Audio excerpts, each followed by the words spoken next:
Assalamualaikum, selamat datang di channel Jendela Tutorial. Pada video kali ini, kita akan belajar cara membuat form pencarian di Microsoft Excel. Form pencarian ini juga kami gunakan di video-video sebelumnya, yaitu seperti di aplikasi kasir Excel dan aplikasi Invoice. Untuk lebih jelas, hasilnya seperti berikut ini. Ini adalah tampilan isian data barang, di mana kita akan menampilkan data barang yang berasal dari sheet daftar barang. Nah, untuk memudahkan, di sini ada tombol cari. Ketika kita mengkliknya, maka akan tampil form pencarian, di mana kita tinggal memasukkan nama barang, maka datanya akan terseleksi secara otomatis, dan ini memudahkan dalam pencarian barang. Contoh misalkan, saya mencari barang sabun, maka akan otomatis terseleksi seperti ini yang tampil sesuai dengan kata yang kita ketikkan. Dan sini kita bisa mengklik 2 kali dan datanya akan tampil di isian data ini.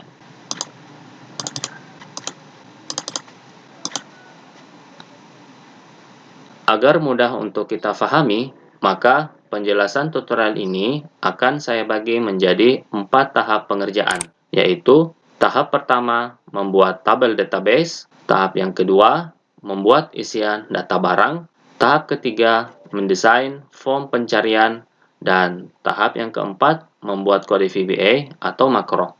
Baik teman-teman, langsung saja kita mulai tahap yang pertama.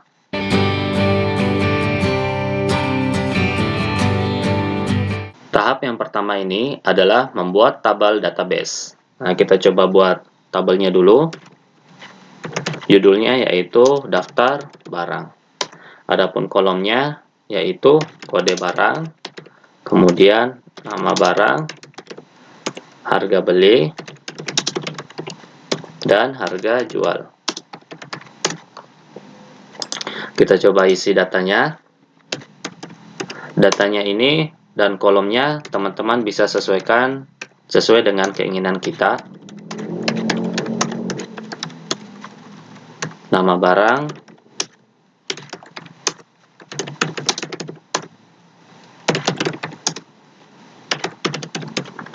harga beli,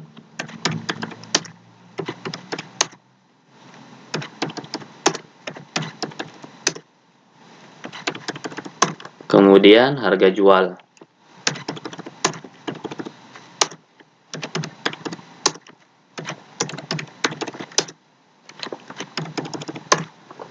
Kita bisa membuat tabelnya di blok seperti ini, kemudian kita pilih all borders seperti ini, kemudian kita bisa menyesuaikan kolom lebarnya ya, seperti ini kita blok, kemudian klik 2 kali agar supaya lebarnya menyesuaikan secara otomatis sesuai dengan isian datanya. Kemudian kita blok judulnya seperti ini, kemudian kita merge and center. Selanjutnya kita bisa membuat tebal judulnya seperti ini, header tabelnya juga. Kemudian kita bisa memberikan warna pada header table seperti ini. Selanjutnya pada kolom harga beli dan harga jual kita berikan koma style seperti ini. Nah, nanti formatnya akan otomatis accounting. Selanjutnya kita hilangkan desimalnya seperti ini. Oke.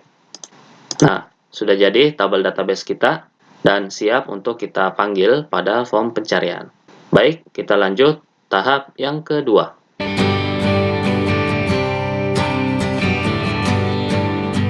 Tahap yang kedua yaitu membuat isian data barang. Nah, kita buat sheet baru, yaitu sheet 2 seperti ini. Di sheet yang pertama kita bisa rename, kita berikan nama daftar barang. Kemudian di sheet yang kedua kita bisa memberikan nama sheet pencarian barang. Saya coba zoom seperti ini. Selanjutnya kita bisa membuat judulnya data barang. Kode barang ini adalah isian fieldnya, nama barang, harga beli, harga jual. Kemudian kita bisa sesuaikan lebar kolomnya.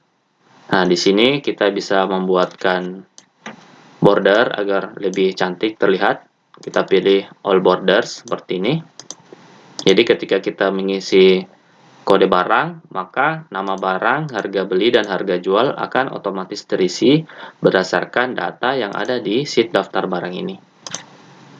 Nah, data barang kita bisa merge and center, judulnya seperti ini, kemudian kita bold. Kemudian kita membuat tombolnya. Untuk membuat tombolnya, saya menggunakan shape ya, masuk di menu insert, kemudian pilih shape. Saya memilih yang kotak ini ya, rectangle. Teman-teman bisa berkreasi model tombolnya seperti apa. Nah, kemudian kita bisa klik, kemudian klik kanan. Seperti ini, kita edit text untuk mengisi isiannya. Saya ketikkan cari. Nah, ini tombol cari. Nah, tulisannya biar dia di tengah, kita bisa klik rata tengah seperti ini, dan juga secara vertikal dia tengah. Nah, ini sudah jadi. Selanjutnya kita bisa memberikan rumus di nama barang, harga beli, dan harga jual.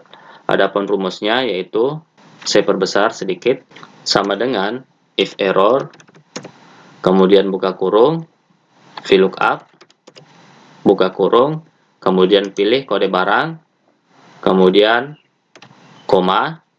Selanjutnya kita bisa blok tabel acuannya ya. Tabel acuannya itu ada di sheet daftar barang. Kita ke sheet daftar barang, kemudian kita blok datanya seperti ini. Atau bisa juga kita blok langsung kolomnya ya, seperti ini. Blok kolom A, kolom B, C, D seperti ini. Dia otomatis terblok langsung sampai D karena di daftar barang ini di judulnya itu ada merge and center ya, ada merge cells, jadi dia langsung terblok mulai dari kolom A sampai kolom D. Kemudian kita menekan koma. Nah, kita ingin menampilkan nama barang itu berada di kolom yang kedua, kemudian koma, false, balas kurung, enter. Nah, ini ada kesalahan sedikit karena di ujungnya ini kita bisa berikan lagi koma, petik 2 dua kali karena saya menggunakan rumus if error. Nah, if error ini berguna, jadi kalau misalkan kita tidak mengisi kode barangnya atau kode barang ini kosong, maka dia tidak error. Tapi dia akan mengisi tanda kosong ya, kosong, isinya kosong karena kita menggunakan if error. Enter. Nah, ini dia tidak error karena kita menggunakan if error. Kalau seandainya tidak ada if error, maka di sini akan error NA. Nah, kita coba tampilkan A001. Nah, datanya sudah tampil.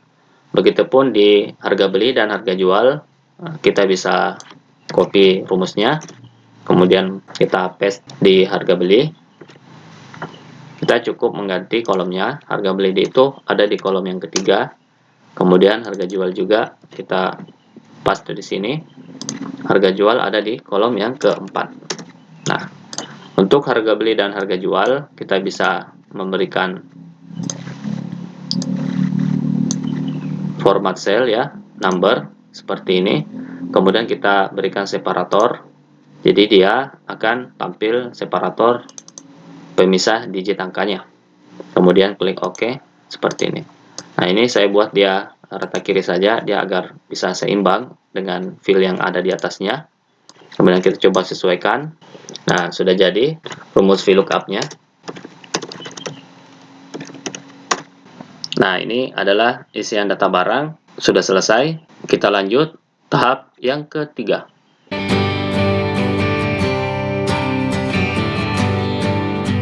Tahap yang ketiga, mendesain form pencarian. Nah, sebelum kita mendesain form pencariannya, kita save dulu filenya. Kita save seperti biasa. Saya simpan di desktop. Nah, hanya saja ada perbedaan sedikit, yaitu kita berikan namanya dulu.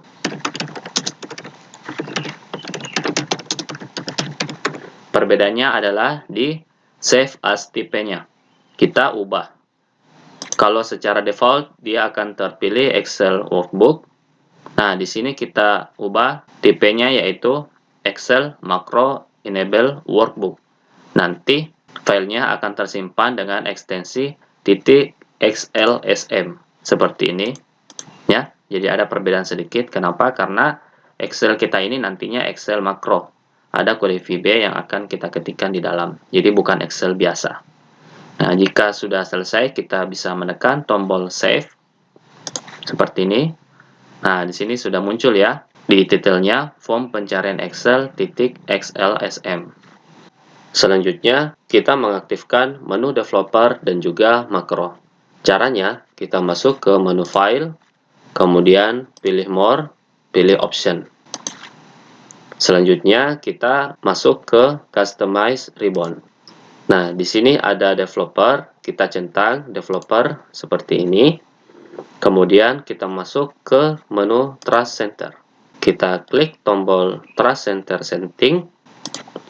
Pada Active X Setting, kita pilih Enable All. Kemudian kita masuk ke Macro Setting, kita pilih Enable All. Dan kita centang Trust Access to the VBA Project Object Model. Selanjutnya kita klik OK. Kemudian kita klik OK lagi. Nah, di sini menu developernya sudah aktif. Mengaktifkan menu developer dan juga makro ini hanya kita lakukan sekali saja. Selanjutnya kita bisa gunakan Excel makro kita ini. Kemudian kita coba mendesain form pencarian. Masuk ke menu developer, kemudian kita pilih Visual Basic. Atau pada keyboard kita juga bisa menekan tombol Alt F11. Dan di sini saya klik Visual Basic. Nah, ini adalah tampilan Microsoft Visual Basic for Application, ya biasa disebut juga VBA. Nah, di sebelah kiri ini ada panel, kita bisa klik kanan, kemudian pilih Insert, kemudian pilih User Form. Nah, di sini kita siap untuk membuat form pencariannya. Teman-teman bisa berkreasi sesuai dengan keinginan. Saya coba mendesain. Ini adalah toolbox-nya yang terdiri dari beberapa objek yang bisa kita gunakan. Saya gunakan label dulu. Nah, di label ini saya beri caption. Ini caption, saya ganti. Masukkan nama barang. Enter. Nah, seperti ini. Selanjutnya, kita menggunakan text box. Kita cari text box. Nah, ini text box. Kemudian kita coba buat text box-nya seperti ini. Ya. Selanjutnya kita gunakan list. List box yang ini. Kemudian kita desain seperti ini. Secukupnya. Pada caption di user form 1 ini kita bisa ubah. Kita klik formnya seperti ini, kemudian masuk ke caption. Nah, di sini kita bisa ganti pencarian. Nah, ini sudah berubah pencarian. Saya coba sesuaikan lebar form dan juga tinggi formnya. Saya sesuaikan lebar dan juga tingginya. Teman-teman bisa berkreasi. Oke, ukuran formnya sudah kita sesuaikan beserta dengan objek yang ada di dalamnya seperti list box dan juga text box. Dan siap untuk kita masukkan kode VBA di dalamnya. Baik, kita lanjut tahap yang keempat.